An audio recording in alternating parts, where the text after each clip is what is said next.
You're watching the SEC on ESPN. Welcome to Presley Stadium in Gainesville, Florida, home to the number 7 team in the country. Florida Gators putting their 25-1 non-conference record to the test tonight against in-state foe South Florida with an upset mind and the postseason on the horizon. Hi again, everybody. Matt Schumacher alongside Maddie Shipman, and this is a really fun late-season midweek matchup. Two teams with postseason success last year, and for USF, Maddie, a huge opportunity to get a resume booster. There's so much history between these two teams, and like you mentioned, every single game becomes more and more important because these teams want to be playing in the postseason. They want to boost their resume as much as they possibly can, and the same goes for the Florida Gators. They are continuing to get better and better as the season goes on, and when you think of Florida this year, you think of three things: offense, offense, and more offense, and for them it all starts right at the top with the 2025 NFCA Freshman of the Year, Taylor Shoemaker. The power continues with the 2024 SEC Player of the Year in Jocelyn Erickson, and then another lefty, Kenley Cahalan, who is off to an outstanding start this season, an increase in all of her offensive production this year. This is a team that has 79 home runs, and those top three batters in their order have 44 of those 79 home runs, but they don't just rely on the long ball. They are second in Division I with 411 hits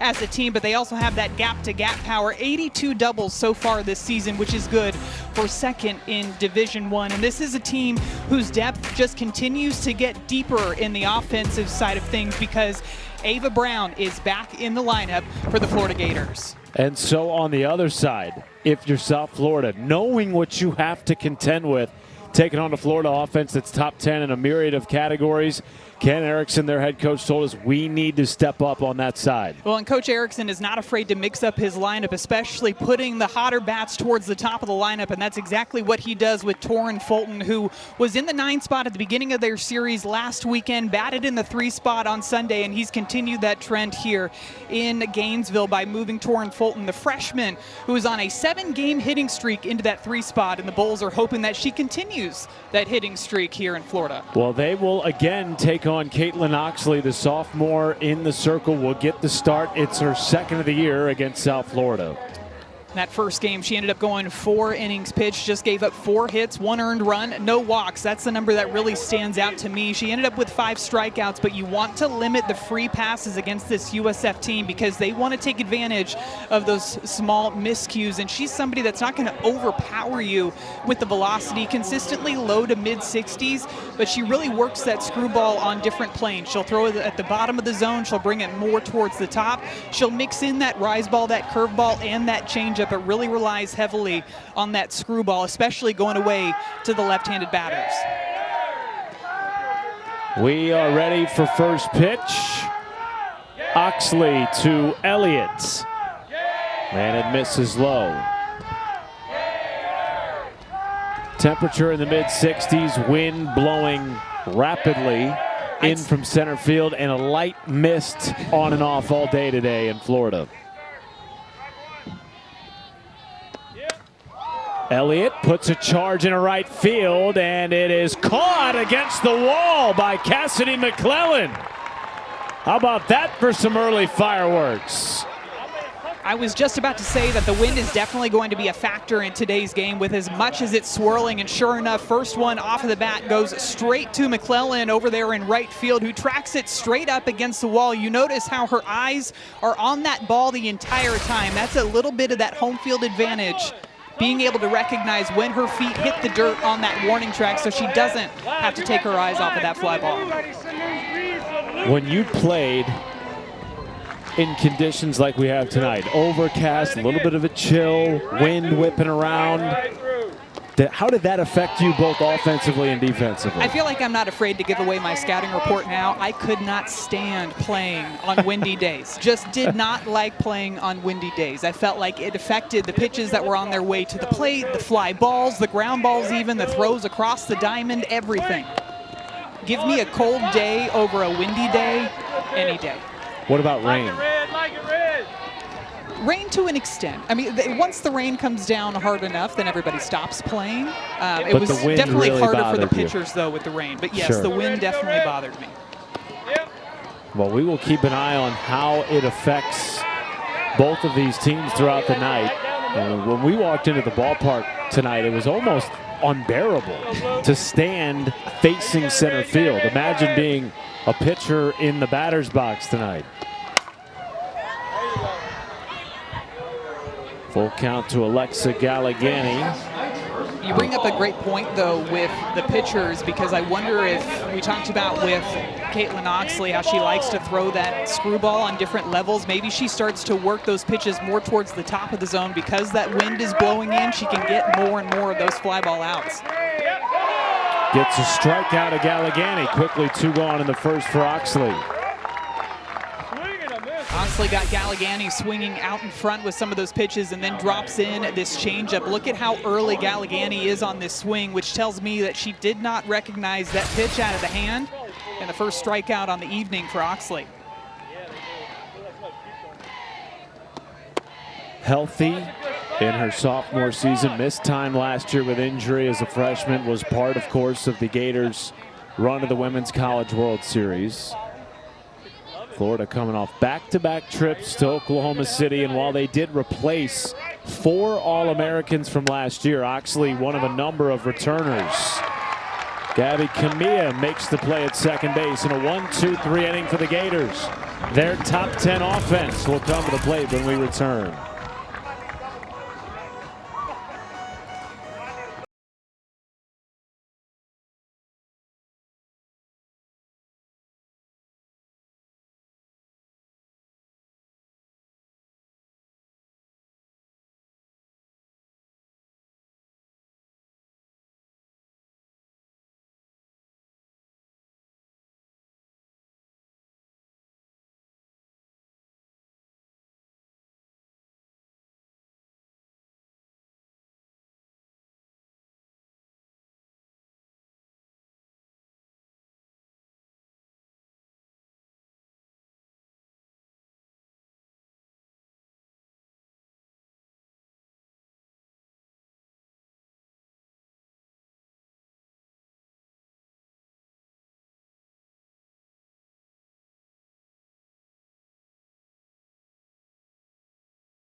Welcome back to Gainesville, home of the number 7 Florida Gators, who have put together one of the elite offenses, Maddie Shipman, in the nation.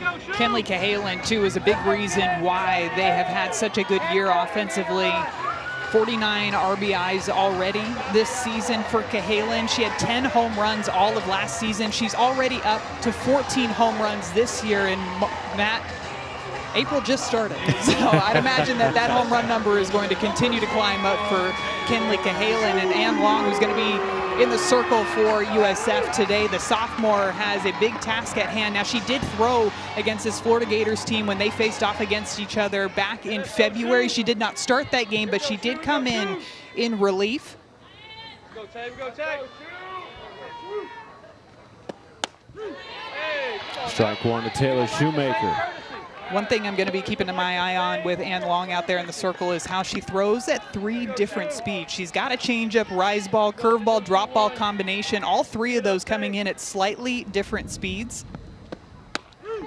There's that changeup coming in about 54. The rise ball is going to be high 50s into low 60s, and then that drop ball, curveball combination is going to be that pitch that's going to come in more mid 60s. So the Florida Gators are definitely going to have to pay attention to the speeds and the rhythms in which they go about their swings today.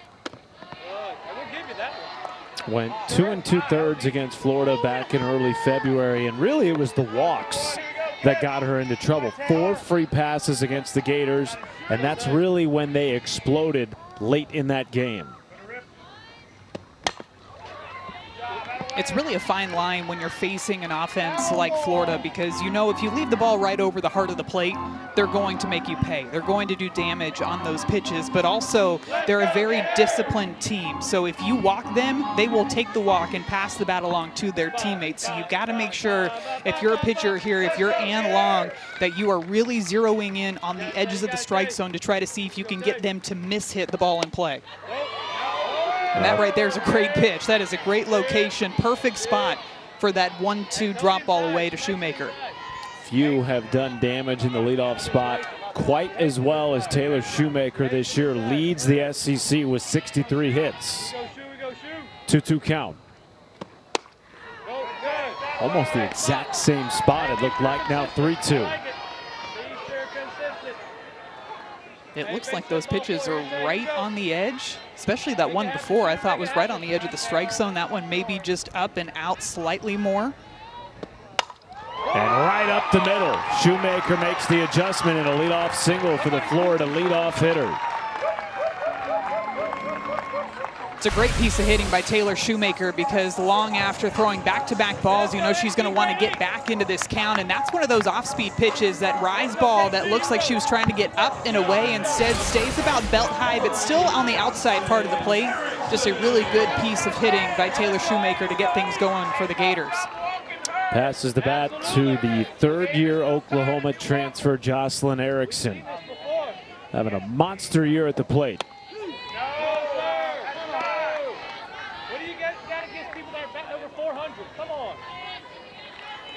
Batting a career high .440 as she enters the night against USF. Despite the fact that, in the words of her head coach Tim Walton, over 50% of the pitches she sees at the plate are out of the strike zone. Well, and you can see exactly why already. 17 home runs on the year, 59 RBIs. Pitchers do not want to bring the ball into the strike zone. They want to see if she will get herself out by swinging out of the zone. But even when you throw it out of the zone, she figures out a way to make contact with it. Coach Tim Walton has done a remarkable job with this program. Hard to believe, 21st season already as the head coach at Florida. Gators have been to 13 Women's College World Series appearances, including each of the last 2 years. Won back-to-back national championships under Tim Walton in 2014 and 2015. Still the only SEC team to do that.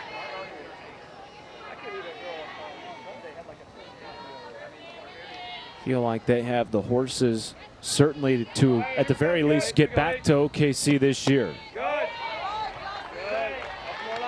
And certainly the way that they have handled the SEC to this point. 4 consecutive SEC series victories, including taking 2 of 3 against then #1 Tennessee.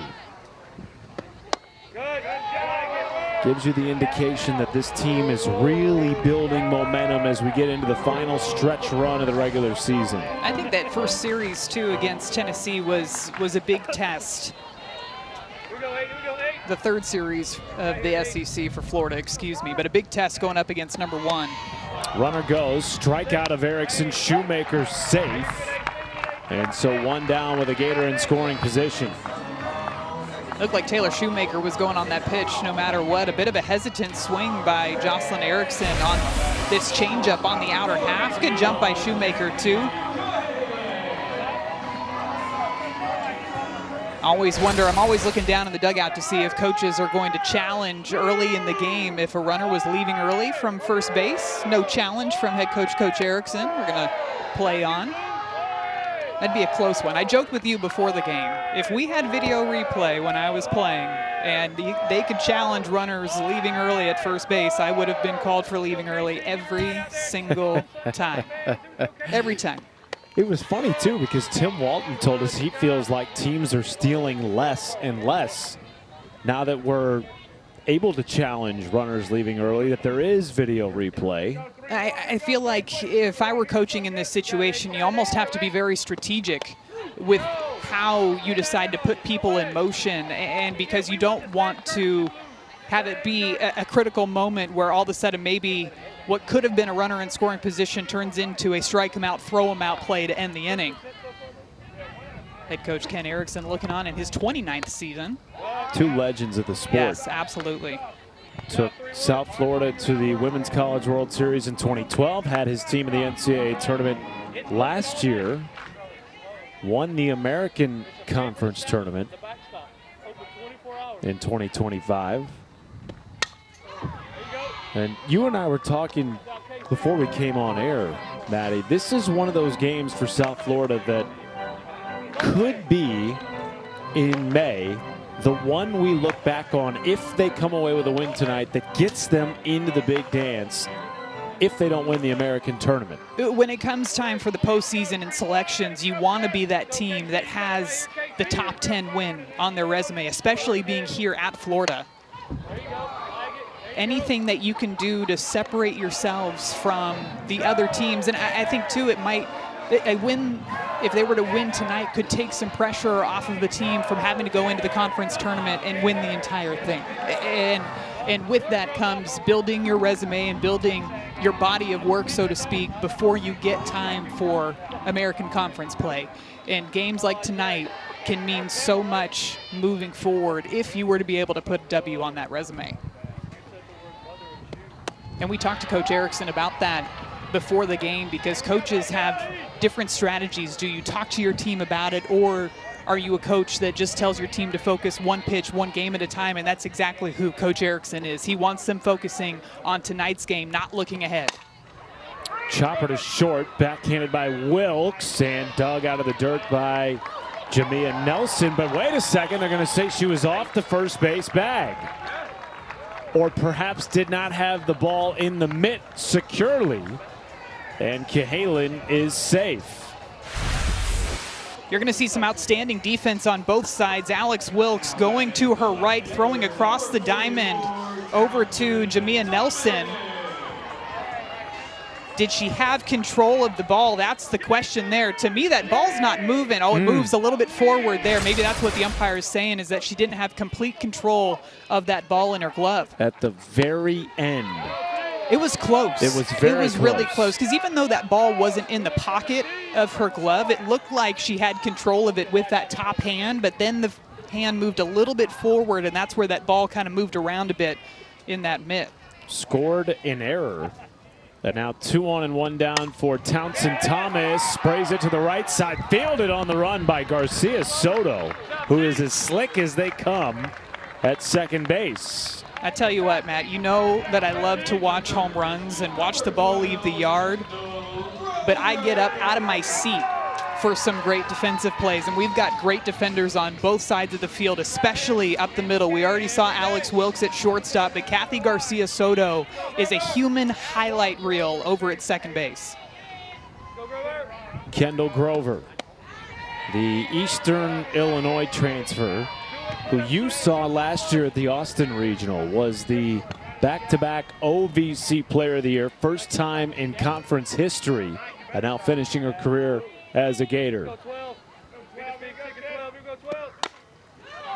At the end of last year, Kendall Grover, it just felt like you couldn't get her out. It was hit after hit after hit, double after double after double. Really a lot of gap-to-gap power with her swing. She's made some mechanical changes from her swing from a season ago. See, with that front foot, she steps across a bit more. Hits that one hard down that left field line. Last year, her left foot, her stride foot, would stay a bit more open, which made it a little bit more difficult for her to get to the outside pitches, but she still hit them well. But that's just a slight difference that I've seen with her swing this year compared to last season, now being with Florida. Trying to take advantage of 2 on and 2 out against Dan Long, who's already thrown 27 pitches, had a full count against the first 3 Gators. Gets a chopper left side, and it reaches the outfield grass. Both runners will score as Cahalan comes in from second base. It's a 2 RBI single for Grover, and the Gators strike first.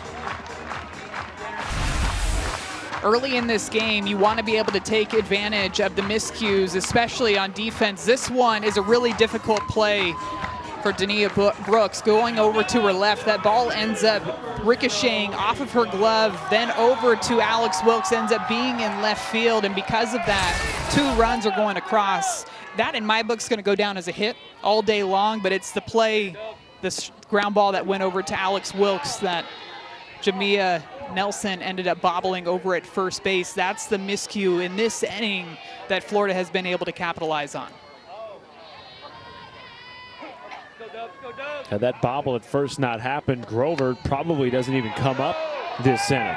And now she stands at first for Ava Brown, making her 2nd start after missing 38 days with a lower leg injury suffered in late February.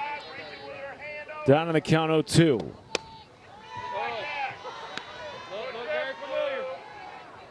Florida this year 28-2 when scoring first. This is a team that scores throughout the 7 innings. Top 10 in the nation in runs per game. And you mentioned it at the top, Maddie, their offense gets that much more dangerous with Ava Brown back in it. It's pretty remarkable, too, to see what she was able to do last week, coming in after taking so much time off. Ended up with a couple of hits, and hits that weren't easy pitches to get hits on. There's a confidence when she steps into the batter's box, and the way that she lengthens out this Florida offense. So much power, so much consistency that you see from the top of this order, and then you have her back in there, and the presence that she brings and the confidence that she brings to the batter's box just makes them an even more difficult lineup to navigate.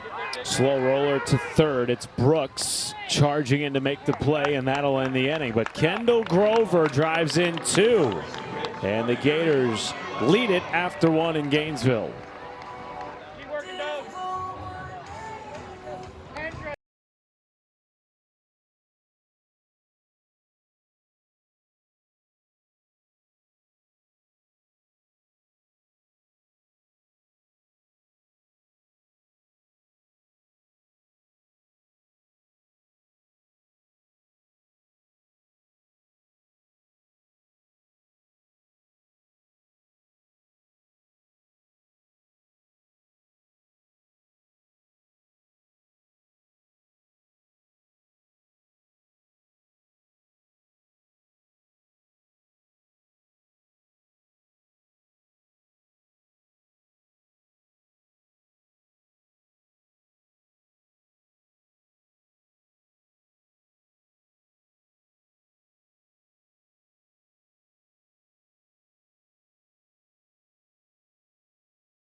Today.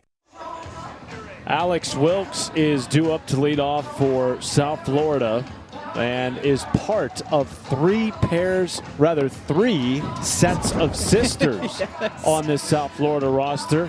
Jocelyn, Alex, and Casey Wilkes, Abby and Alice DeWaters, and the Galligani sisters, Alexa and Ava. Now, you never got to play with Allie Shipman, your younger sister, who finished her career at Alabama, but you did play on a Tennessee team with a set of 3 sisters. Yes, set of 3 sisters. Ellen, Ivy, and Anna Renfro were all on our team at the same time when I was a junior at Tennessee. How fun was that? It's so much fun to see the different types of personalities all coming from the same family. And I think anybody with siblings can say the same things, how there's a lot of similarities, but also a lot of differences within the siblings. And talking to Coach Erickson just about how it is to have 3 different sets of sisters. He said the first thing that he talked about, too, was the way that they hold each other accountable. And I thought that was really cool, too, that some of the sisters will come up to him and talk to him about some adjustments that they feel like they need to see or that they're seeing from their sisters. So I thought that was really cool that accountability was the first thing that crossed his mind. He also told us that the Wilkes, DeWaters, and Galligani families will all interact when they're all in town for a softball series in Tampa, which is also fun to see for a guy that's been in the game as long as he has been. Upstairs to Karis Pierce, 1-2. They're the only team in all of NCAA softball with 3 sets of sisters. Pretty unique. Well, nearly half of the team are on our graphic about the sets of sisters on USF. Pierce jammed in foul territory out of the reach of McClellan, who's already made 1 excellent play in right field tonight. I think about, too, from the parents' perspectives, being able to watch your kids out there competing for the same team at the same time. That's got to be such a cool feeling for all of those families out there that are watching.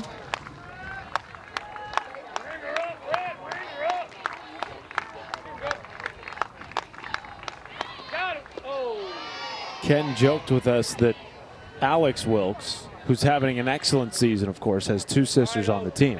They'll come up to Ken and say, "Coach, we got to get her to step out a little bit. She gets jammed all the time, all throughout her career." Competitiveness. They're for sure, giving right? him advice on how to coach the sister. Full count to Pierce. He was all smiles talking about it, though. And I think you couldn't help but have a smile on your face while we're talking to Coach Erickson about all of his players on the team. But I think it speaks to, Maddie, to the culture that he's built. And as you well know, in today's era of collegiate athletics with the transfer portal and everything else, it's hard, especially at the mid-major level, to maintain roster continuity year over year. But somehow he's been able to keep that at South Florida. It's why they are regularly an NCAA tournament contender.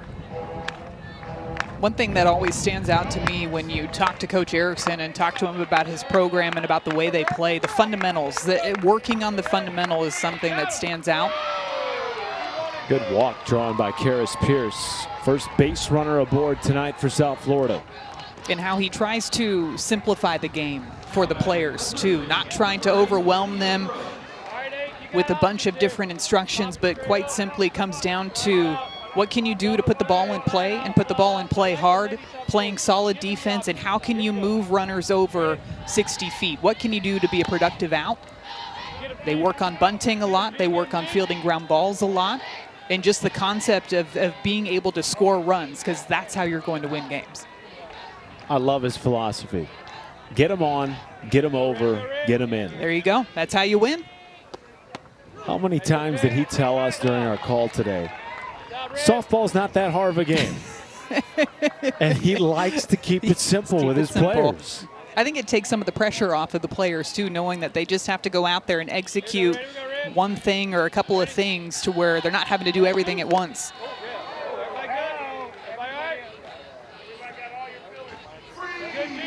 Dania Brooks is somebody he's very glad to have back in the lineup and back at third base. Missed 19 games at the beginning of the year with an injury.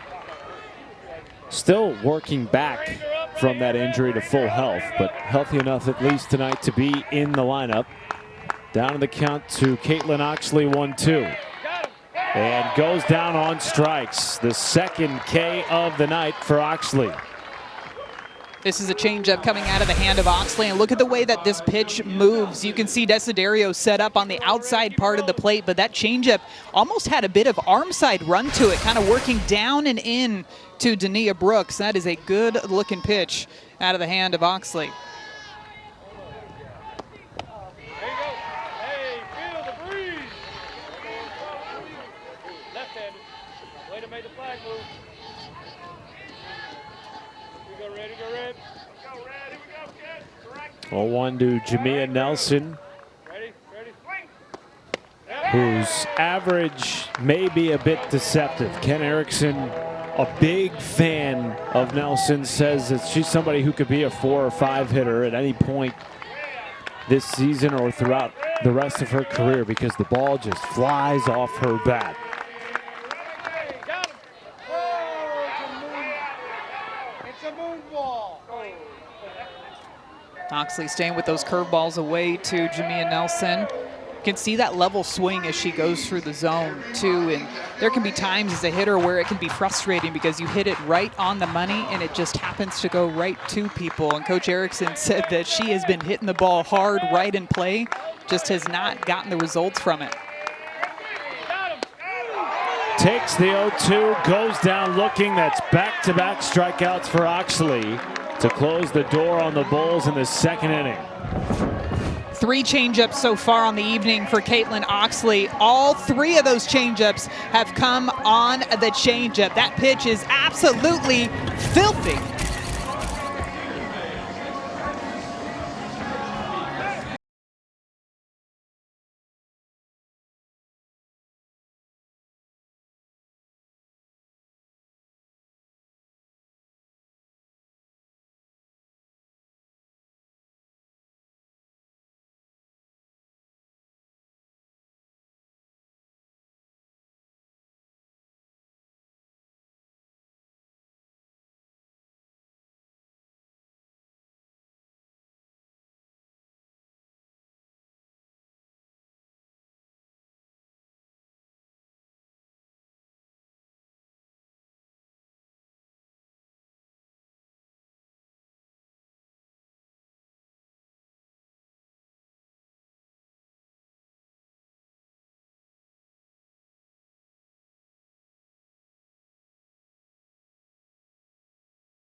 Biggs.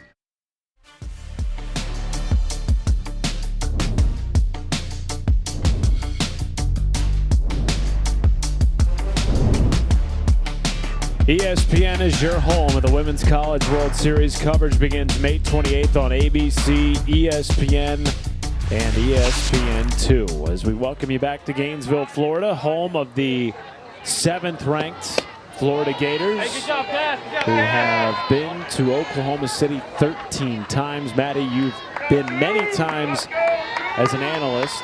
You've also been as a player. How special is it to make that trip to Oklahoma City? I got to go a couple of times as a coach as well, and it is so much fun every single season. And I think now from a broadcast perspective, the one thing that I look forward to most is seeing who are going to be the stars or what are going to be the plays that we're going to be talking about a year or 2 or 5 years later. I think about what everybody was calling the dirt ball last year. Oregon's Lindsey Grind throwing the pitch and it hits the dirt clod and just explodes everywhere. Reese Atwood swinging at the intentional walk for her first hit of the World Series in the championship series. So many incredible moments that I feel like are just ingrained in my mind now from last season's World Series, and can't wait to see what this year's World Series has in store for us. He was a quarter of the way there, Blue. 3-1 to McClellan, goes off the third base bag. It's a base hit. Another tough play for Dania Brooks in the hot corner, and it results in a Gator base run. Sometimes all you can do is laugh if you're Dania Brooks, because there's nothing you can do on this play. Look at where she's playing. She starts off playing back behind the base because of the power of Cassidy McClellan, and so that's a risk that you have to take. I don't think she had time to run up and get that ground ball before it hit third base, just based off of where she was playing before that ball was put in play. You can see USF now trying to come together. It's been unfortunate for USF's defense at times because Florida hasn't exactly been ripping the ball all over the field. Some mishit balls that have found their way into the outfield and led to a couple of Gators runs early. And this is a matchup that pits 2 of the 10 best defenses in the country. Both of them rank in the top 10 in fielding percentage. Florida has been among the nation's elite. They've gone 10 straight games without an error. South Florida, the best defensive team in the American this year.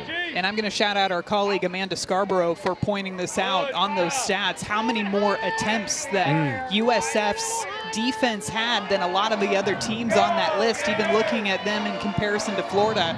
260 attempts for Florida's defense, 351 attempts for South Florida's defense. And a lot of that has to do with their pitching just being more pitch to contact. They rely on their defense because their defense is so good that they don't have to go out there and strike out everybody. And you're seeing an example of that from Ann Long in the circle. She is just working all 4 quadrants of the zone, mixing speeds, knowing that her defense is going to make those plays eventually. Julia Desiderio making her first start as a Gator tonight behind the plate.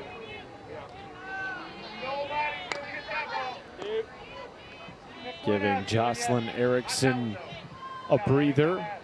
Playing over at first base tonight. Sends a charge into left field. Headed towards the wall, and it's off the base of the wall.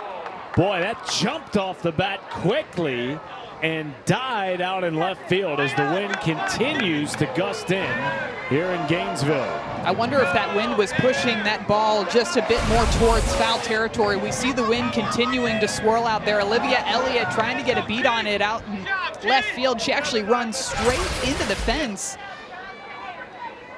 I hope she's all right on that one. Looks like she's back up after charging hard into that left field wall. Smile on her face, that's always a good sign. But a great swing by Desiderio. Call that a warning shot. Here we go, 2. Here we go, 2. Flare in the left center. Back on it to make a beautiful play. Alex Wilkes, 1 down. Hey, let's go, 10. Hey, that's a good rip, Keith. Good job, Keith.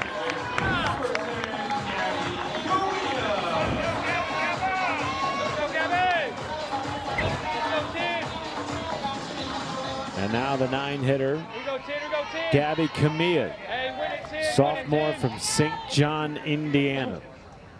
Right here, 10.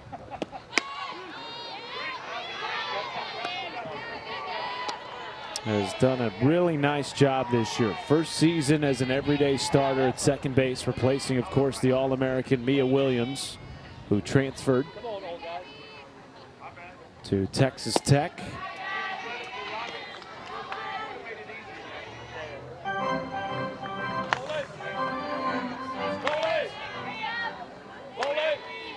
Go, 10. Go, Gabby, Gabby. Let's go, Gabby. 1-1 from Ann Long. Smoked to Brooks. They get one. Hard throw by Garcia Soto. And that is an inning-ending double play ball. This is a prime example of the great defense that we've been talking about for South Florida. Gabby Camilla with a ton of speed running down that first baseline, but it's Dania Brooks with a 5-4-3 double play to end the inning.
Major storylines across the SEC. Alabama continues to raise eyebrows, Maddie Shipman, and are we seeing a youth movement this year in the #1 league in the country? I think so. Look at Kendall Wells, 30 home runs, and no, that is not a typo. It is the middle of April, or not even the middle of April, and she already has 30 home runs. That is good for an SEC single season record. I'd imagine that number is just going to continue to climb up as this season goes on. Such a fun player and such a fun swing to watch. Sailor Timmerman having a great year too for Arkansas in the Razorbacks.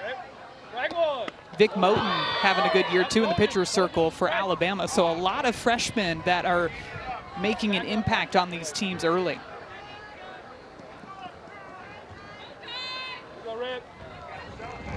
And that series win for Alabama against #1 Texas came just a week or two after a series win against the top 10 Arkansas team. Like this Tide team is rolling this year for Pat Murphy. It really does feel like they've got everything going at the same time. I feel like in years past they had the pitching but couldn't get the offense going, or had the offense but couldn't get the pitching going, and now this year you've got that combination of pitching and offense.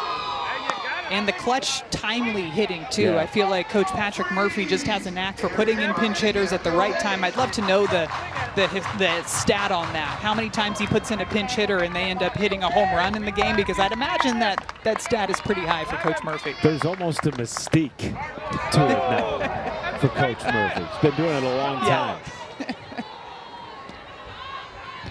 Full count to Kylie Strott.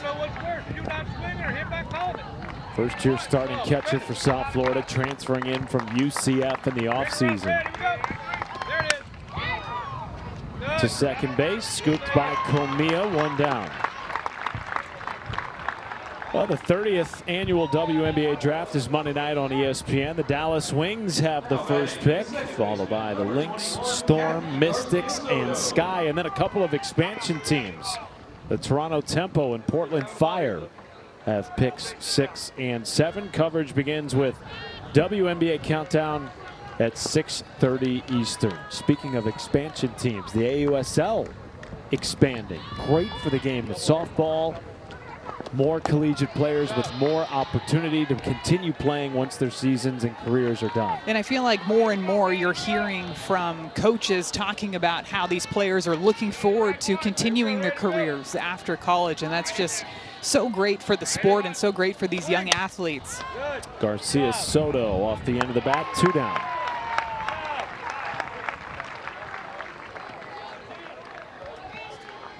The other thing, Maddie, that is so cool about that league is the golden ticket ritual. So fun. Letting college players know you are going to be selected. By whom, we don't know yet, but you will be drafted this year. I feel like there's an element of surprise with it too, an element of suspense. Who's going to be next? Olivia Elliott hit by that pitch. She's aboard with 2 outs. So Nyjah Kennedy, Reese Atwood, Leanne Good, Sydney Stewart, and Carlin Pickens have all received golden tickets. You mentioned the element of surprise. I was at Texas when Reese Atwood and Leanne Good were given golden tickets. Reese knew it was coming.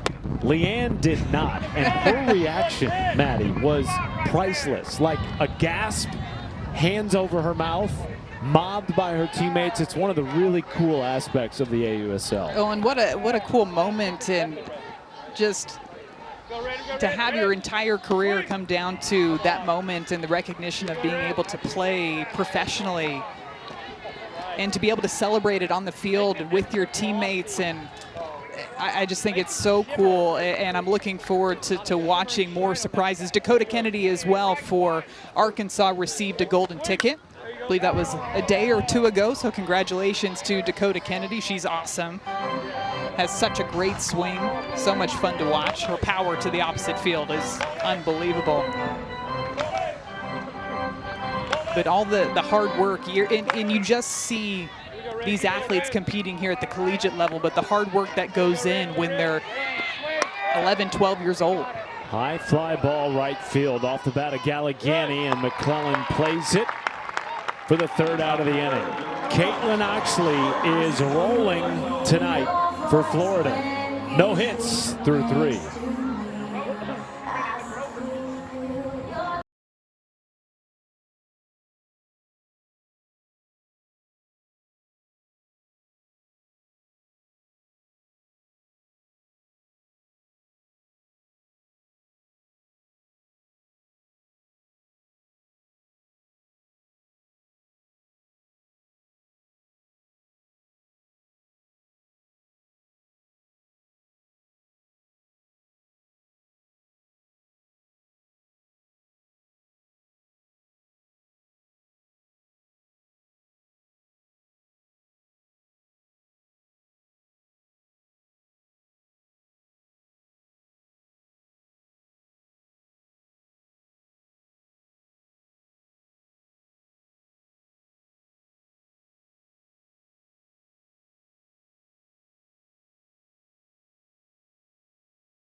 Texas did everything that they needed to do.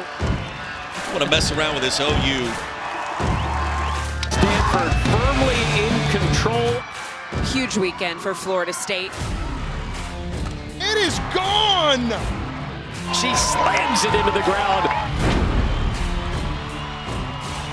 Major weekend upcoming, a plethora of top 25 showdowns, all on ESPN and ESPN2. OU Texas is one that everyone has circled, and rightfully so.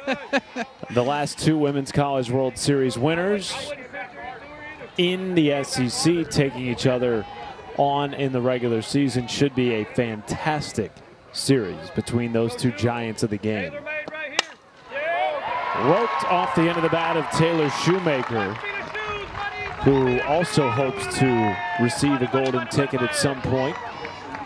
And speaking of golden tickets and upcoming series, Kenzie Brown of Arizona, who you and I will see this weekend, of Arizona State rather, also received a golden ticket. She's having a great season so far, over 80 innings pitched this year and 142 strikeouts. So many fun players to watch. We were talking about how many great freshmen there are so far this year. Well, there's phenomenal seniors to watch all the way across the country. Who will get their golden ticket next? Stay tuned. There's that bit of suspense that I was talking about. Makes it so much fun, right? Taylor Shoemaker aboard with her 22nd multi-hit game. Just a sophomore, so she's got a while to go before a golden ticket comes her way. But Tim Walton said, you know, it's something she wants. She wants to play at the next level. She has a professional approach, and it helps to have upperclassmen like Jocelyn Erickson to learn from and be mentored by. And the sustained success, Maddie, that Erickson has had in her 3 seasons now at Florida, something that probably every player would like to have at some point in their career. She has been a model of consistency and draws a walk on 5 pitches. Well, and it's not easy to do either when you face teams that are going to want to pitch around you, or you're the player when you step up to the batter's box that has the big target on their back and the teams do not want to let you beat them. But what that does is it gives a lot of opportunity to the players that are surrounding somebody like Jocelyn Erickson to be able to step up and come up with runners in scoring position, exactly what we're seeing here. And that person this year for the Gators has been Kenleigh Cahalan. And love that too. For as much power as Cahalan has, she'll still go down there and drop a bunt to move runners over into scoring position. Began her career at Alabama, was a second-team All-SEC recipient, and continued that trend in her first season at Florida last year. Another all-conference nod. But this year, to your point, has taken her game, particularly offensively, to an entirely new level. And a lot of it, too, when I watch her swing, there's a timing aspect. She's always had the power. The ball has always come off of her bat extremely hard, but it's just catching that ball at the right point on the barrel. You want it on that sweet spot on the barrel, with the barrel being slightly behind your hands. Chop to second base. Soto flips to the covering shortstop Alex Wilkes. One down, runners at the corners now for Florida. So much of hitting is what can you do to be on time, because on the other side of things, the pitcher is doing whatever they can to try to get you off time so that you hit the ball. So even there, even being able to just put the ball in play, have a productive out, big for Florida, but also continuing this trend that we've been seeing with Ann Long out there in the circle of not a ton of hard contact for this Florida Gators team. Runner goes, cut off from Wilkes. Cahalan safe at second base. And now two in scoring position for Thomas. Well done. Good job. Let's go, T. Tee it up for you right here, T. Got it, T. May the fours be with you. Flare to Wilkes, two away. Really, to your point, Maddie, the contact from Florida has not been seemingly that concerning for Ann Long. And really, if you wiped off a bobbled ball at first base, there might not be any runs scored in this game right now. And I think a lot of it has to do with the fact that she is changing speed so well, and it's very subtle. It's not easy to go up there and sit the different speeds that she has. That's the drop ball coming in at 65, and you can see the down bite that she has on it. The changeup is going to be the pitch that's going to be in the lower 50s, but that rise ball, to me, that's the difference maker. When you can have that in-between speed, you might not get a ton of strikeouts, but that's where you're going to get swings that are getting the ball just off of the end of the bat to induce that weak contact. Good job.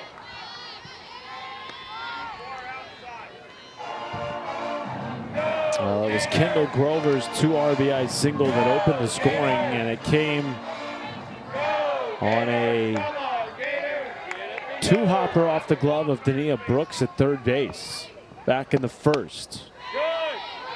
Ahead in the count here, 2-1.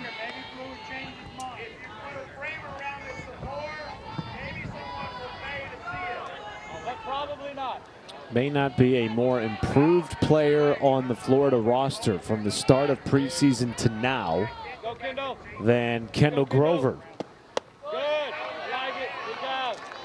And Coach Tim Walton said that her and Madison Walker were going to be big pieces of this order to go along with players like Ava Brown, who we're seeing in the on-deck circle, because of that concept of lengthening out that lineup, not relying on 1 or 2 players to get it done every time. Second walk drawn this inning by the Gators. And now they are loaded up for Ava Brown. Ava Brown with 11 home runs last season, was off to a great start at the beginning of the year, already 5 home runs for her. Pretty remarkable just to see her back out there and competing for Florida.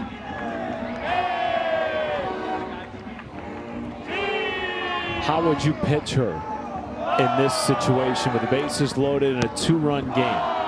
I feel like I'd stick with the off speeds, kind of go back and forth between that changeup, keep the drop ball away, maybe mix in that off-speed rise ball on the outer half. I'm trying to induce a ground ball here to get myself out of the inning.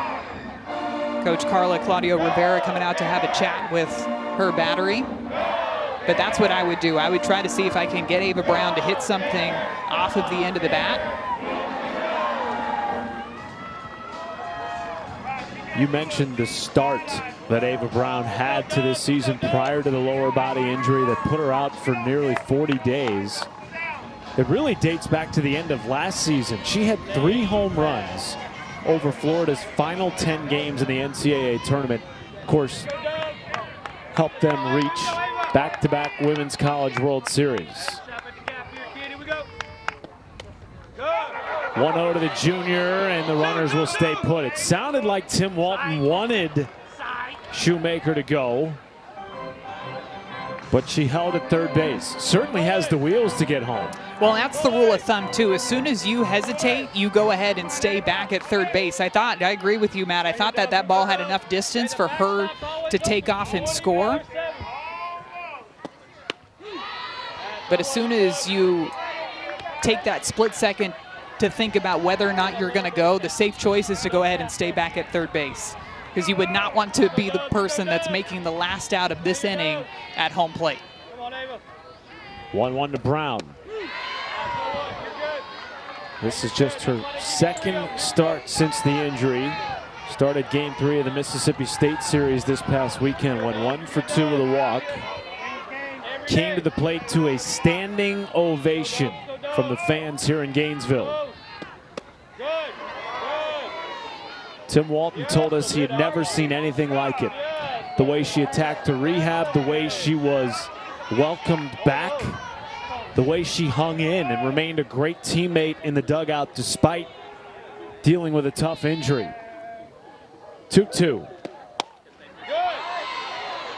Last time we talked to Coach Walton was before that Arkansas series, and at that time it sounded like Ava Brown was just standing in and watching live pitches, taking at bats without actually swinging the bat. To see her go from that to going out there and performing at this level is insane. And she draws a walk to drive in the third run of the game for Florida. Boy, the patience this inning for the Gators hitters. Second time through, really wearing on Ann Long, now up to 70 pitches. They're being very disciplined on that outer part of the plate, especially the righties with that drop ball away. That's what we had talked about, Matt, that they were going to try to stay away to Ava Brown, try to mix in those changeups. They did exactly that, but she was disciplined, did not go after those pitches that were 6 to 8 inches off of the plate, even when she got into that 2-strike count. It's been really fun to talk to Coach Francesca Anea too, she's somebody who dealt with knee injuries throughout her career, and she said that her and Ava Brown have had a lot of conversations on what it's like to, one, handle being injured when you're watching your team go out there and compete every single day, and managing those expectations when you're on your way back. So have somebody like Francesca Anea as your resource and somebody to lean on who has lived through it, I think has been a huge help to Ava Brown, and for her to be able to get back to this point where it almost feels like she didn't skip a beat when she came back into the lineup. Callie Matsuno comes in to pinch run for Brown at first. 1-1 count with the bases loaded to Cassidy McClellan, who has already singled tonight off Ann Long. By the way, Ava Brown, if you're unfamiliar with this Florida program, is a star two-way player. Yeah, she pitches. And we do expect to see her back in the circle at some point this year, according to Coach Walton. A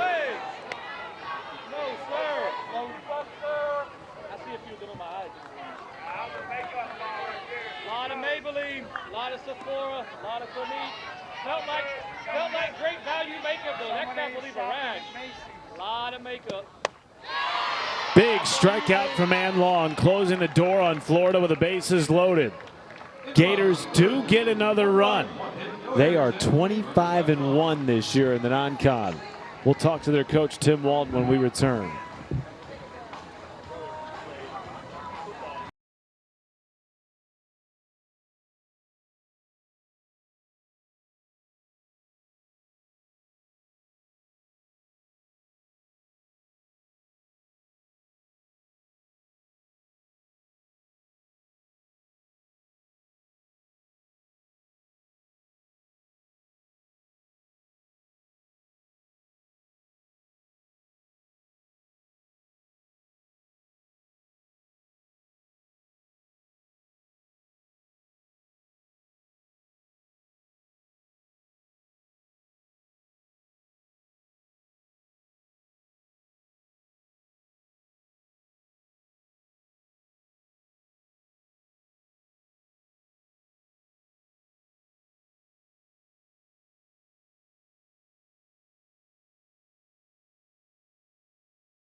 You're watching the SEC on ESPN.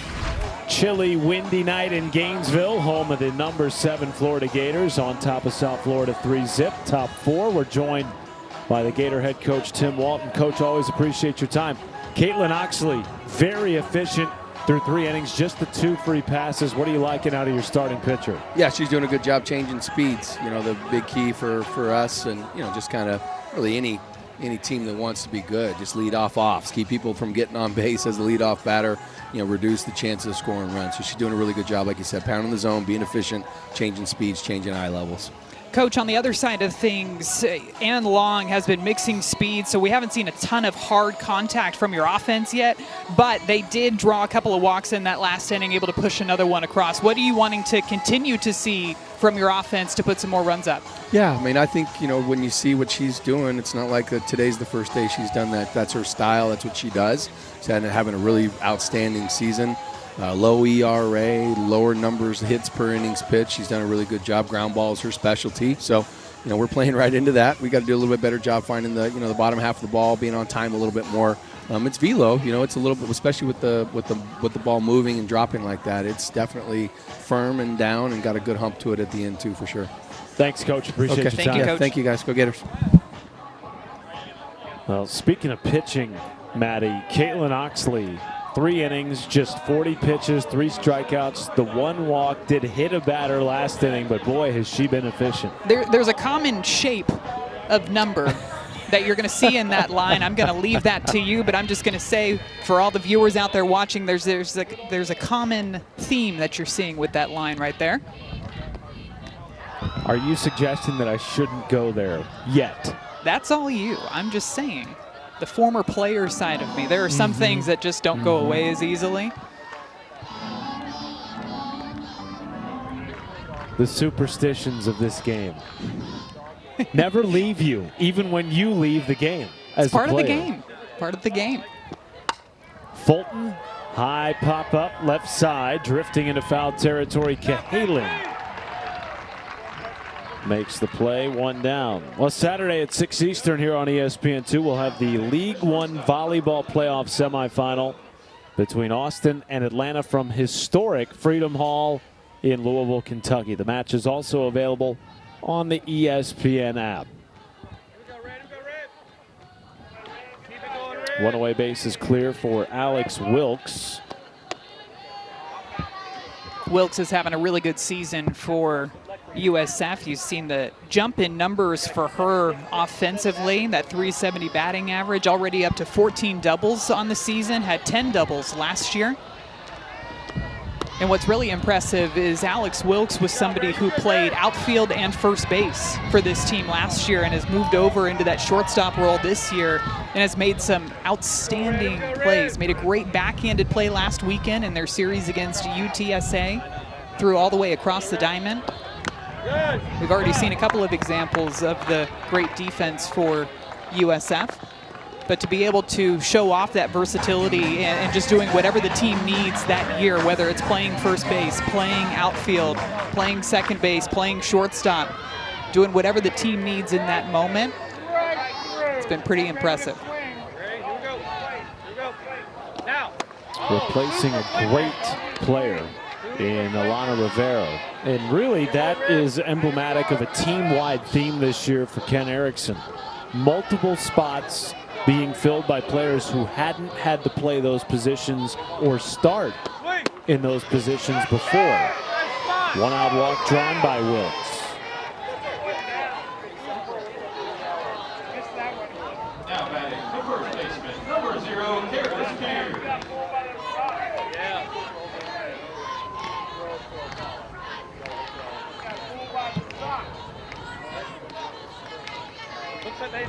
Karis Pierce played a little bit of everywhere this season. DP, first base, second base.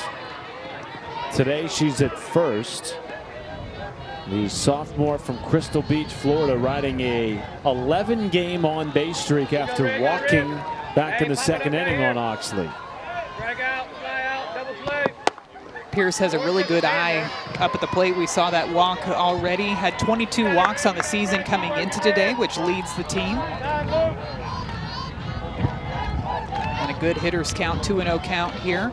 And with that, after Caitlin Oxley falling behind, looks like pitching coach for the Florida Gators, Stephanie Van Brakel Prothro, is going to come out and have a conversation. Especially after your team just pushed across another run in the last inning. You do not want to be giving up back-to-back free passes to this USF offense. Some action in the Florida bullpen. Remember, it was Oxley that went 4 innings the last time these teams met, then handed the ball over to a reliever. And that is Allison Sparkman getting loose in the pen for the Gators.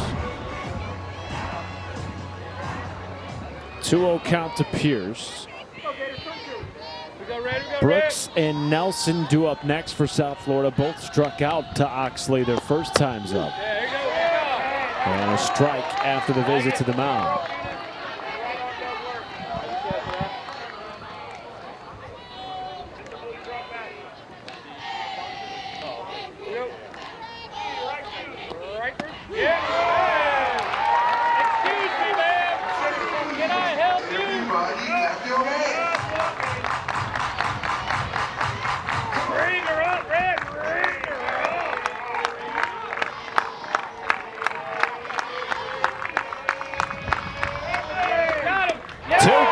Strikeout, battling back from down 2-0. Her fourth. This last pitch is set up by the pitch before. She got a strike looking on the changeup, so then in the back of the hitter's mind, you're thinking, is she going to go back to that pitch again? And instead, she goes with the screwball, running away from the lefty Pierce bat. Nice job by Oxley to battle back. Yep. Wow, you really made the flag move there. Whoa. Double. Dania Brooks has seen a ton of changeups so far in this game. Struck out on a changeup back in the second inning, and this at-bat starts off with another change. How about that? Back-to-back changeups. Will we see 3 in a row here from Oxley?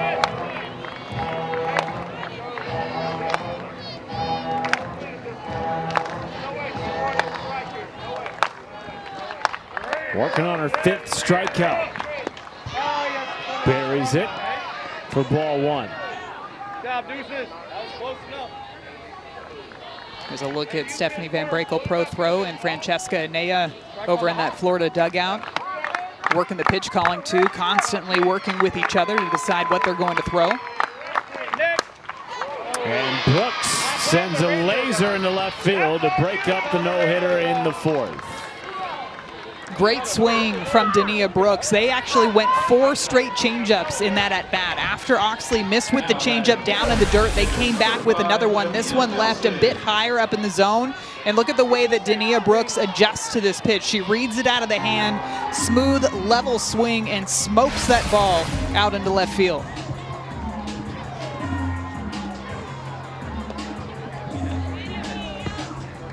May have a pinch runner here for Brooks, who is still working her way back to 100% health after an injury kept her out for 19 games in February.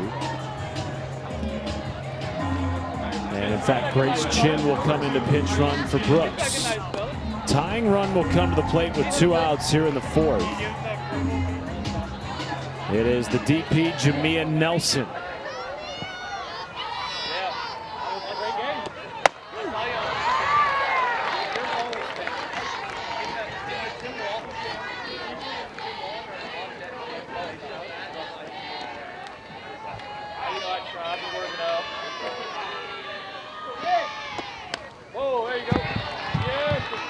Mixing up the game plan here to Jamia Nelson. We talked about she's got that smooth, level swing through the zone. In her last at-bat, Caitlin Oxley threw a lot of those pitches on the outside part of the plate to set up the changeup that she ended up getting the strikeout looking on. This at-bat, both screwballs on the inner half.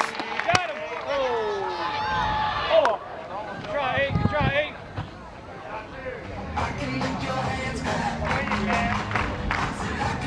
Has such great command of her full arsenal, Maddie. Still is such a young pitcher. Remember, as we talked about, she missed time last year her freshman season.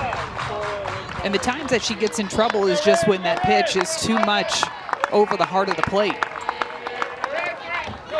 But I feel like in this game, you're seeing her, even the times that she's fallen behind or even walked a batter, it seems like she bounces back. Walked a batter back in the second inning, came back with back-to-back strikeouts. She walks a batter in this inning, the very next batter gets a strikeout. And now working on her 5th strikeout with 2 on and 2 down. Nelson lined in the left. It will drop. And in to score comes Wilkes. Chin is tagged out at third to end the inning. But the run will count as Wilkes crossed home plate before the tag.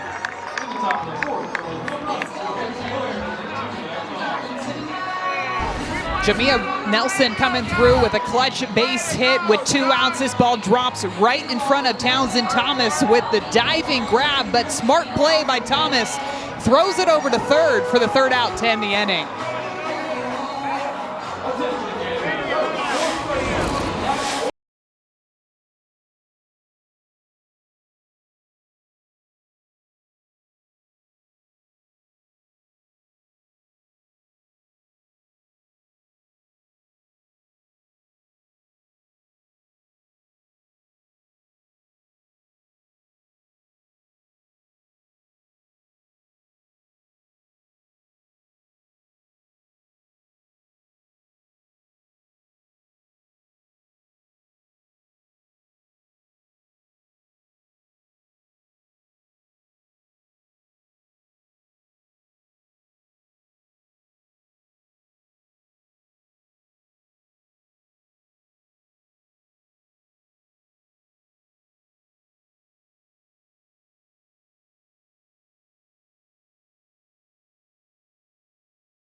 Sophomore Carly Ernst will come in to relieve Ann Long here in the 4th, and will take on the bottom part of this Florida lineup.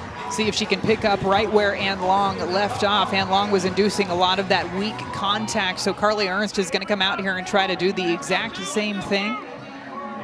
Second time now that she's facing the Florida Gators. Has thrown 62 in a 3rd innings pitch, does have those 43 strikeouts, 24 walks, though. She's going to want to limit those free passes. You can see the velocity there, 65 miles per hour, coming in the mid-60s. Likes to work up in the zone. She will mix in that drop ball and changeup every once in a while, but likes to work the screwball, curveball, rise ball combination more towards the top. So we'll see how quickly this Florida offense can adjust from Ann Long working the drop balls more at the bottom part of the zone to now pitches at the top part of the zone.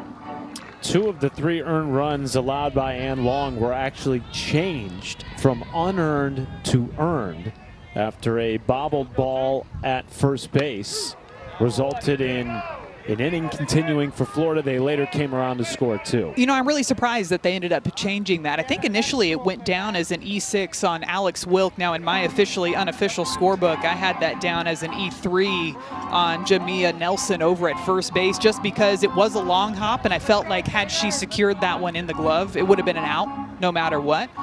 But they decided to change that score back to a hit, so 2 more earned runs charged to Ann Long. And really, maybe you look at that line and you think, okay, she gave up 3 earned runs on 5 hits. But again, there was really no solid contact against Long, the reigning pitcher of the week in the American Conference. And I think one of the hardest hit balls that we saw put in play was the foul ball off the bat of Julia Desiderio that the wind kind of knocked down. Shot. Yes.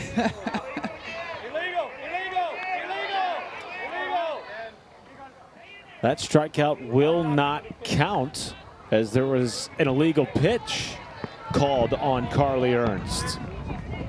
Looks like Coach Erickson's going to come out to try to get an explanation on this illegal pitch. Let's take another look at it here. Watching a couple of things that I'm watching for here. Her footwork. Hard to tell from that angle, possibly maybe sliding forward on that rubber. Typically when that illegal pitch is being called from the first or third base umpires, they're taking a look at her feet, and if she's sliding forward off of that rubber, if you slide too far forward before you start your motion, that's when they're going to call that illegal pitch. It was hard to tell from back behind home, but I'm wondering if that's what that conversation is about over there. And it was Donald Brown, the first base umpire, who noted it. Jose Chaparro, home plate umpire, Anthony Small over at third. The count is now full, 3-2. And so instead of a strikeout of Desiderio, it's a walk.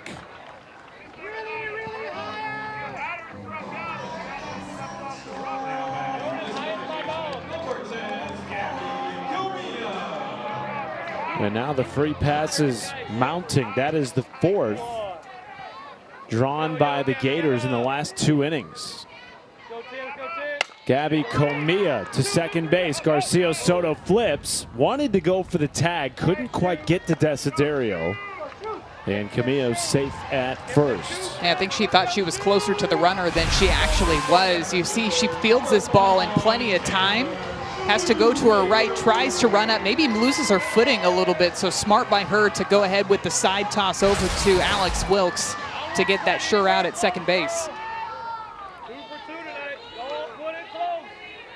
Taylor Shoemaker comes to the plate. 2 for 2 already tonight. Lich at strike one. What a season the sophomore is putting together. Fresh off an All-American season in which she was named National Freshman of the Year. To short, Wilkes flips to Garcia Soto, and a quick flip to first base. Will you see a quicker turn by a middle infield pair this year? Maybe not. It's the second of the game for the Bulls. Such a good double play turned here. Alex Wilkes, and then watch the quick transfer by Kathy Garcia Soto. This middle infield for USF putting on an absolute clinic for the defense. We'll chat with Coach Ken Erickson about his team on the other side.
You're watching the SEC on ESPN. Welcome back to Gainesville, Florida. 3-1 game. As we get set to start the top of the fifth, we welcome in South Florida head coach Ken Erickson. Coach, how about the double play your middle infield just turned? You told us Kathy Garcia Soto has the quickest hands in the country. Can that be taught, or is that just pure talent? You know, that's a lot of work right there. I credit her mom. Her mom was on the 96 Puerto Rican national team, so, you know, she knows what she's talking about. And Kathy's got some really fast hands, but she works at it every single day and getting the ball out of the glove. And Actually thought she missed a couple of opportunities for some other double plays today with some tags and goes, but listen, we'll take those. And, you know, the lessons are given during the test in our game today, and you can see what's happened, you know, the ground ball at third base and not picking with one hand at first. But, you know, it's a good team you're playing, so you got to be flawless. And those double plays don't just happen by herself. She needs help from the rest of her defense. And I want to look at the left side of the defense. Now, you talked about some plays over at third base. Sometimes it hits the third base and there's nothing you can do about it. But we've seen Dania Brooks and Alex Wilkes make some great plays. What do they bring to this team every day? Intelligence of knowing where to go with the ball. If the ball takes you to the left, the ball takes you to the right. So, you know, it's not just about being able to pick the ball off the ground, but knowing where to go with it due to the angles. And our game's nothing but mathematics, right? So it's pretty cool when they work on things together. Coach, appreciate Thank your you time so as much. always. All right, have fun up there, you two. Always having fun, Matt. Always. Especially with the defense. I was just going to say, anytime Maddie Shipman's in the booth and she gets to see multiple double plays, I mean, you are giddy up here. Well, and the funniest part about that is Coach Ken Erickson sitting here thinking, we probably should have had a couple of more in there. Two's not enough. Not enough. Just like a typical head coach. Yes. There's always something to nitpick at. We will see Kathy Garcia Soto bat second this inning. Caitlin Oxley back in the circle for Florida. Had not allowed a hit until last inning. Second time through the order. South Florida appearing to make some adjustments, Maddie. What would you like to see from them the rest of the way for however long Oxley stays in the game? The first thing that comes to mind is that changeup. I'm wondering if we might see somebody from South Florida go up there and try to hunt that pitch, because Caitlin Oxley is throwing it for strikes. We saw Dania Brooks hit that ball hard out to left field on a 2-strike changeup, but will somebody go up there early in the count and sit on it? There's another one there a bit lower in the zone. Kylie Strott goes after it, hits it right off at the end of the bat. But now once you get into that 2-strike mode, you're battling. You have to foul off some of those pitches that she's throwing outside to the righties, that screwball on different levels. In the air to center. Caught by Taylor Shoemaker, one down. Well, ESPN is now the home of MLB.TV. Stream every out-of-market game live or on demand using the ESPN app. Blackout and other restrictions apply. For more information, go to ESPN.com/MLBTV. Base is clear for Garcia. Soto comes up swinging. Ken Erickson mentioned her mother playing in the 1996 Olympic Games for Puerto Rico. Kathy herself played for the national team in the Pan Am Games in 2023. Won a silver medal. Best finish in an international competition in nearly 3 decades. Hoping to be back on the senior national team for the upcoming Olympics. 2 down in the 5th.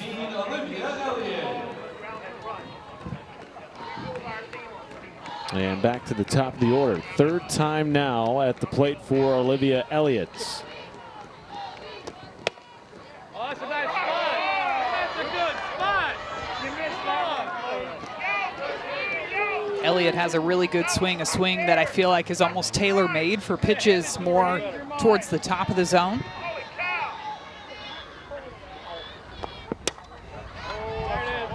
Soft contact and a 1-2-3 inning for Caitlin Oxley. That'll keep her in the game a little longer. 3-1 Florida as we head to the home half of the 5th.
today.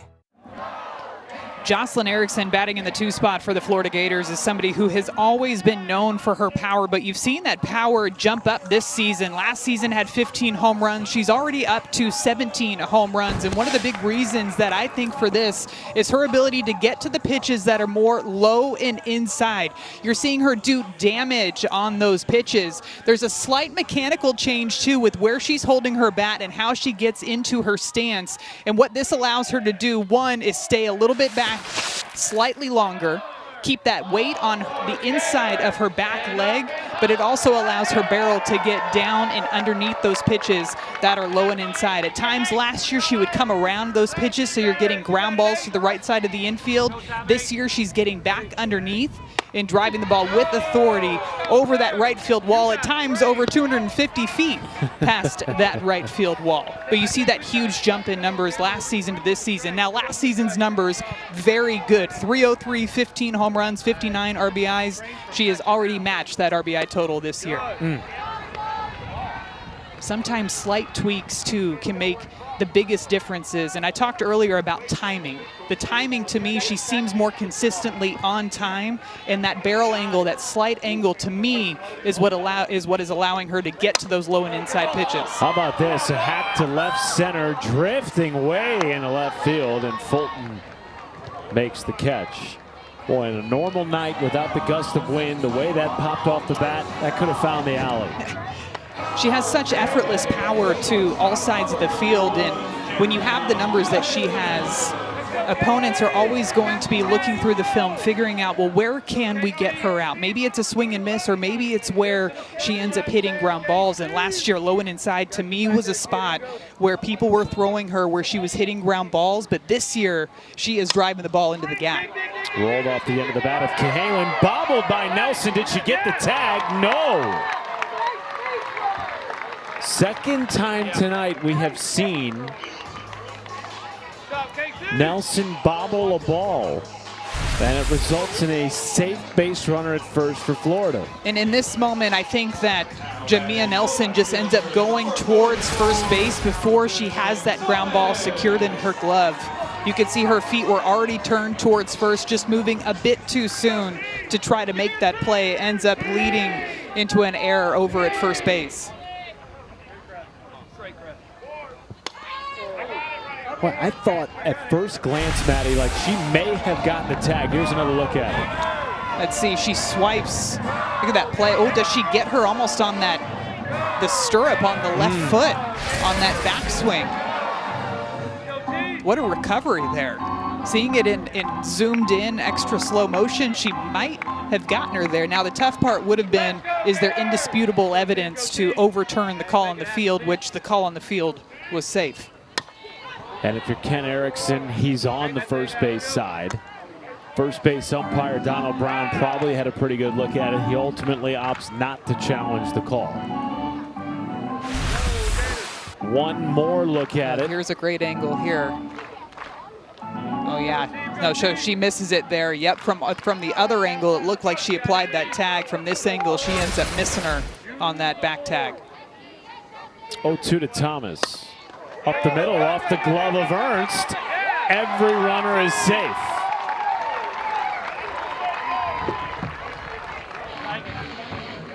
Another one of those balls that's put in play that is just finding its way out onto the dirt somehow. I thought this was going to be another tailor-made 1-6-3 double play. I thought that double play tally for South Florida was going to continue to trend upwards, but instead, everybody ends up being safe. Top 25 in the nation this year in double plays turn. We've already seen him turn 2 tonight. But now Kendall Grover comes to the plate. Has already driven in a pair. Has twice reached base tonight. And has an opportunity to really open up this game for the Gators in the 5th. The backstop, here we go. Ladies' night at the backstop. Here we go. Good. Keep throwing it higher. Higher. Gators' lone loss in non-conference play came all the way back in February against UCLA. They've gone 25-1 against non-SEC opponents. And they've lost just 4 times in league play in the toughest league in the country. And with a 3-0 count, Ken Erickson comes out of the dugout to chat with Carly Ernst. Ava Brown is looming in the on-deck circle for Florida, and should Grover reach, she'd have the bases loaded with 1 out. Activity in the South Florida bullpen. Bulls have been on the wrong end recently, more times than not in this in-state rivalry. However, they did win back in 2024 against the top 10 Gators team. Shocked the softball world at the time. Ken Erickson has become known to do that a time or two over his long and illustrious career, and Ava Brown will have a chance to come to the plate with the bases loaded. And now you're in a spot if you're Carly Ernst where you have to pitch to Ava Brown. You have to bring her something to hit, because you cannot continue to put batters on, give up free passes. Even though the defense has made a couple of errors throughout today's game, I think you still have to rely on your defense to get you out of this jam. Certainly they have the defense to do it. Top 10 in fielding percentage this year. Brown looks at a strike. If you're just joining us, Ava Brown making just her 2nd start since missing nearly 40 days with a lower leg injury sustained in February. She was carted off the field. It was thought initially that it would be a devastating and potentially season-ending injury. After the tests, though, it was determined that she would be able to return this season and play. The heart and soul of the Florida softball program. And they are just thrilled to have her back in the lineup on a daily basis.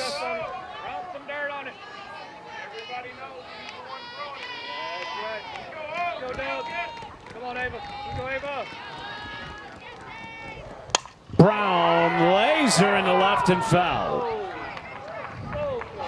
Came back with another one of those change-ups. That one a little lower, but Brown just a hair early.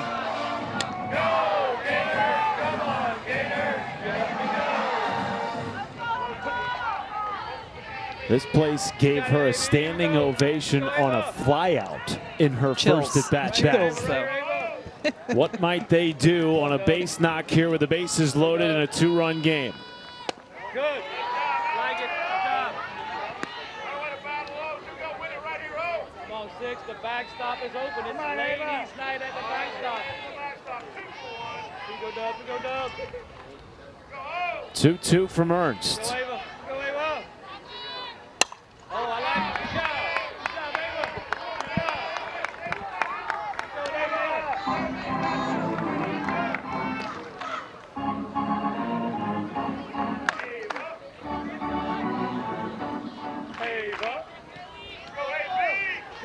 Attacked her rehab from day one. Major credit to the training staff and the physical therapy staff here in Gainesville.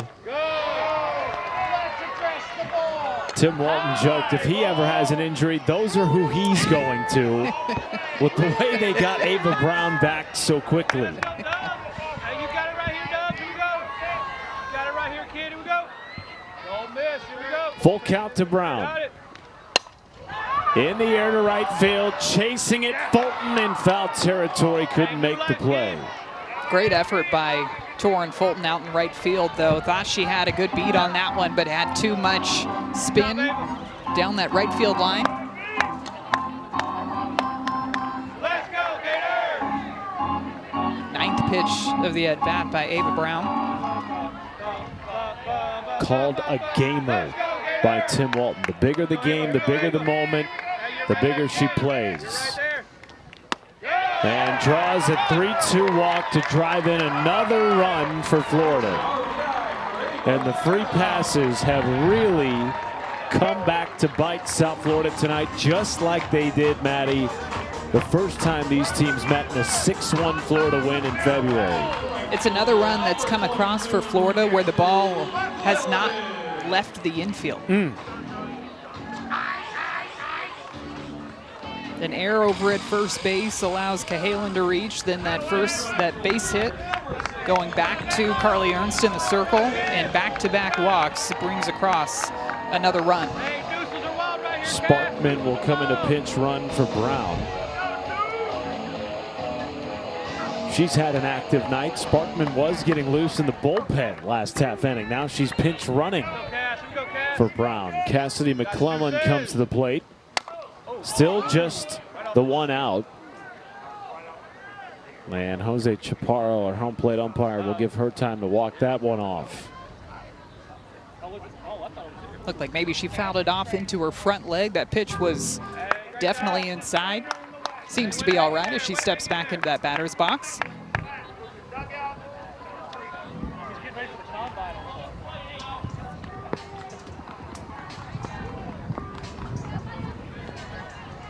McClellan in the midst of a breakout season. Go, Doug. Here you go, Cass. Here you go, Cass. Good. First year everyday starter, the junior from Lakewood Ranch, Florida.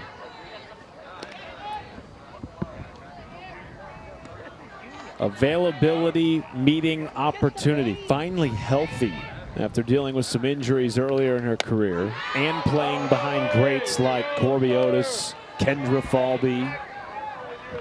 But now is her time. Video evidence confirming that was a bad call. It doesn't matter. It was that bad. That's how bad it was. It wasn't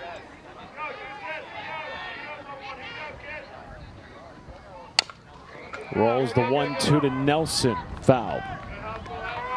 McClellan is somebody who has a really good eye up at the plate too. Coming into today, has 27 walks on the season. Her average has jumped up from last season, 7 doubles already this year, to go along with the 8 home runs, so some pop in her bat. Hey, time it up, too. Time it up, too. And she's rung up looking on the outside corner. Great pitch by Ernst. 2 down. Another changeup out of the hand of Ernst. This one a little bit higher in the zone. I think that's why McClellan ended up watching this pitch go by. I think she thought that pitch was going to continue to go further up in the zone, and instead it drops right back off of the table in there for strike 3. Ella Wesolowski comes in for her first at bat of the night after replacing Desiderio behind the plate last half inning. She too has some pop in her bat.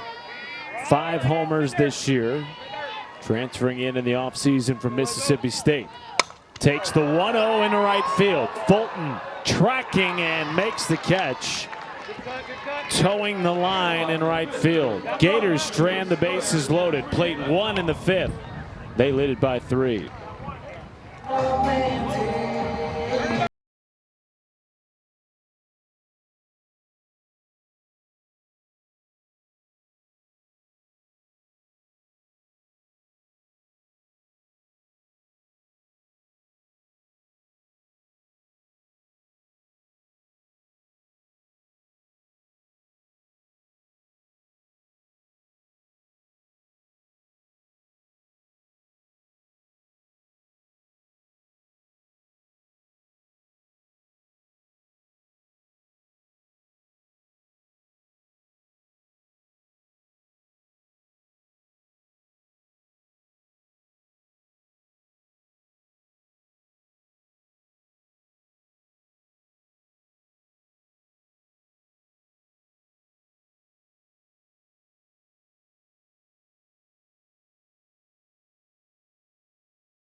Staples effect.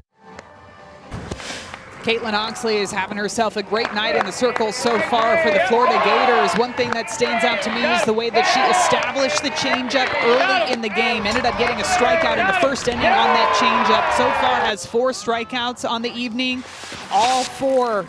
Three of the 4 have come on that changeup. Some really good arm side run on that pitch. She's setting it up with the pitches away, then working the changeup, and she has been throwing it for strikes. Only 2 hits given up so far tonight by Caitlin Oxley. Was a catcher for a long time during her youth softball days, but her dad needed a pitcher for his rec ball team, and he thought, who better than his daughter to pitch so they could practice every day in the backyard. Good pick at second base. She's gotten great defense tonight too, Maddie. I know you appreciate that. Gabby Comia makes the first out. Making a difficult play look easy. Comia working up the middle on that pretty sharply hit ground ball. She stays low on that backhand too. That's the key. Some of those ones that ride close to the ground, you never know if they're going to pop up on you, but you have to stay strong and you have to keep that glove on the ground. Comia does exactly that for out number 1. No errors over the last 10 games and change for this Florida defense. 6 double plays turned. And they've gone the last 4 SEC series without an error. Somebody asked me, I believe that this was 3 or 4 years ago, what is it that makes Florida so difficult to play against every single year? What is it about this team year over year that just makes them such a tough opponent? And the first thing that came to mind to me is they're a team that just does not beat themselves. You have to go out there and beat them. And what I mean by that is they're not going to go and boot the ball around all over the field. They're not going to make a ton of mistakes. So you know heading into the game that you're going to have to play your best softball to beat the Florida Gators. Now, don't get me wrong, Florida has lost a game or 2 over the past several years, sure, but not a ton of errors. Fulton Mile High pop-up. Cahalan gloves. 2 gone. Sunday night, 8 Eastern, over on the SEC Network. The Rally Cap crew will break down the SEC baseball and softball weekend with highlights, interviews, and analysis. You can, of course, catch all the action as well on the ESPN app. 2 away for Alex Wilkes. When you are an opposing hitter, Maddie, and you know what you just said about Florida, they don't beat themselves, is that intimidating at all? It can put more pressure on the hitter to have to drive the ball to the grass. Wilkes pop up right side, tracking. Erickson makes the play against the South Florida dugout. Even when you don't hit it in play, this Florida defense is figuring out a way to get you out. Nice play by Jocelyn Erickson to end the inning. And the Florida Gators will try to tack on some more runs in the bottom of the 6th.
.com. Exclusively on ESPN, 40-plus NCAA championships. Confetti rains. Nets are cut. Joy erupts. Hardware is hoisted. History happens here on ESPN, home of NCAA championships. Well, certainly Florida is a yearly Women's College World Series contender, but everyone is still chasing Oklahoma after that unprecedented four-peat. Yeah. When you had an entire class of players that didn't know what it felt like to not be the last team standing at the end of the year, yeah. To graduate with 4 rings. It's unreal. You almost, at some point, take it for granted, though. Just like we're Oklahoma, we're meant to be in the Champ Series. I do think that for the stretch, from the outside perspective, you're just looking at Oklahoma going, okay, they're winning again. Chalk. They're winning again. Yeah. They're winning again. And they did. Bouncing ball off the bat of Comia, but there is the slick, quick-armed Kathy Garcia Soto for the first out.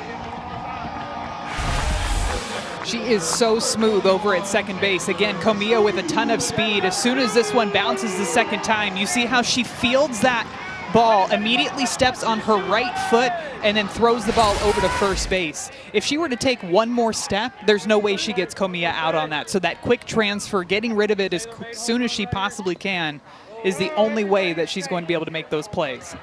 Ken Erickson said, she is the Wayne Gretzky of softball. And what he meant by that, Maddie, was that Wayne Gretzky was always where the puck was going to be. Soto is that on the softball diamond. Part of it, too, is the level of anticipation that you have to have as a fielder in knowing, one, what pitch is coming in there, and two, what the hitter's swing tendencies are, so that you can almost feel like you know exactly where that ball is going to end up before that ball gets put in play.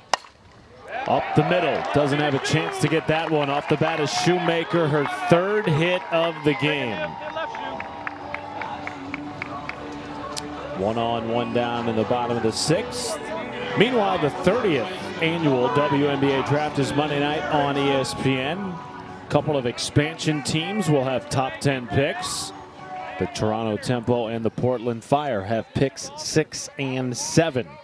Coverage begins with WNBA Countdown at 6:30 Eastern.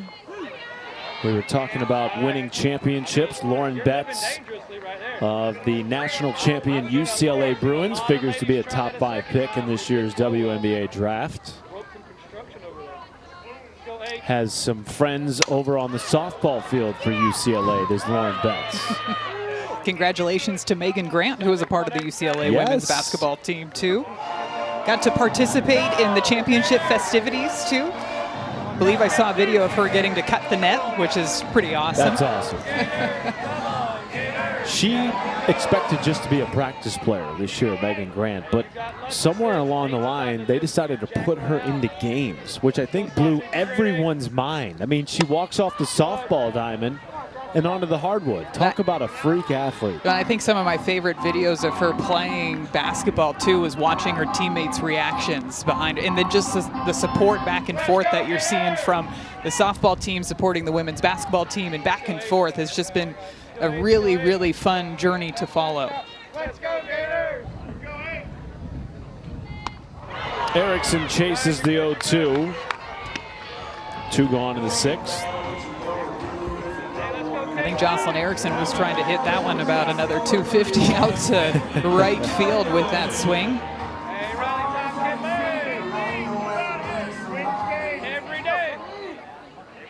Kenley Cahalan comes to the plate. Has been to a pair of Women's College World Series with 2 different programs. First with Alabama, and then last year with Florida. But this year enjoying a career year at the plate. Has long been a sure-handed defender. Batting .382 with 49 runs batted in. Sends this out of play.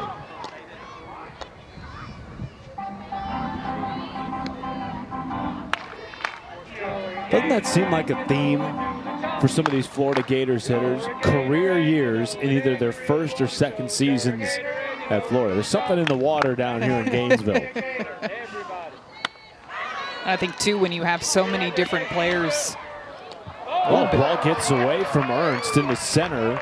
Shoemaker advances to second base. Yeah, it looked like a delayed steal. Out of the corner of my eye, I saw Taylor Shoemaker. She didn't quite get all the way back to first base. So as soon as that throw went back towards Carly Ernst in the circle, she ended up taking off towards two, trying to catch the USF defense sleeping a little bit, and she ends up making it safely over into second base.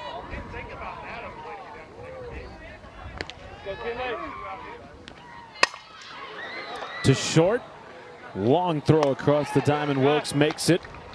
South Florida down to their final 3 outs. They'll have Pierce, Brooks, and Nelson duo.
Deal.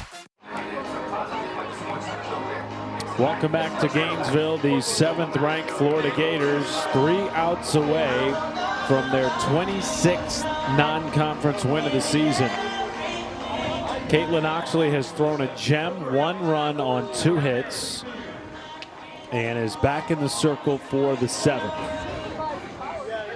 Takes on 5, 6, and 7 in the South Florida lineup. And gets an immediate pop-up to short. Saturday, 6 Eastern here on ESPN2, we'll have the League One volleyball playoff semifinal between Austin and Atlanta. Freedom Hall in Louisville, Kentucky will be rocking. You can catch the match on E2, but also on the ESPN app. To say that Caitlin Oxley has been efficient tonight would be an understatement. The 5th inning, 8 pitches. 6th inning, 5 pitches. And already in this inning, 2 pitches and 1 out. What's impressed you most about the sophomore? Well, I think, too, one, how she's moving the ball back and forth. It's not like she's just staying on one side of the plate the entire time. We talked about the changeup, too, the fact that she's been able to throw that for strikes, but also bury it down in the dirt when she gets ahead in the count. But those pitches right there, you can see the tight spin on it, and coming in at 63 miles per hour. So what that's going to do, too, is it's going to allow that ball to have enough time to travel and to move as it's on its way to the batter. So I'm sure to Dania Brooks, that curveball looks like it's going to stay more middle. And then comes right back inside with the rise ball up and in. So right there, those back-to-back pitches that we just saw from Caitlin Oxley coming in roughly the same velocity, but moving in 2 completely different directions. The pitch before moving away from the right-handed batter, that pitch moving right up and inside underneath the hands.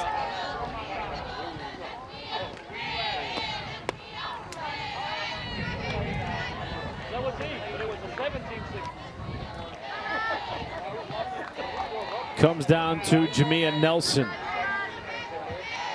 We go ready, we go ready, we go ready. Ready. Strike 1.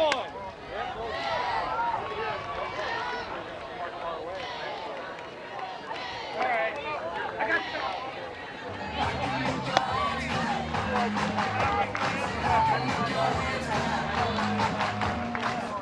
Okay. Oxley seeking her 4th win of the season. Gets a mile-high pop-up into center. Comia makes the catch, and she does it in a mere 82 pitches, going the distance against South Florida. This is a really big win for Florida because I can appreciate the times where maybe your offense isn't firing on all cylinders, or maybe you're facing a pitcher like Ann Long and Carly Ernst who are mixing the ball all over the place, mixing speeds, and you can't quite find your rhythm offensively. But to have somebody in the circle, to have somebody like Caitlin Oxley step up the way that she did, hold down this USF offense, to me, this is a really good team win for the Florida Gators. Her 2nd complete game of the season. The other came in a 9-0 run rule of Kentucky, and the Gators are 21-2 this year at home. They're only 2 home losses to ranked SEC opponents. This team is a juggernaut, and they are going to be dangerous the rest of the way. Can't wait to see what this offense is going to be able to do as we get deeper into SEC play. They've been so impressive, and then you add that to the arms that they've got in the circle. Just keeps on getting better for the Florida Gators. They will turn their attention back to SEC play home this weekend against South Carolina. For Maddie Shipman, our entire SEC crew, Matt Schumacher saying good night from Gainesville.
Finals.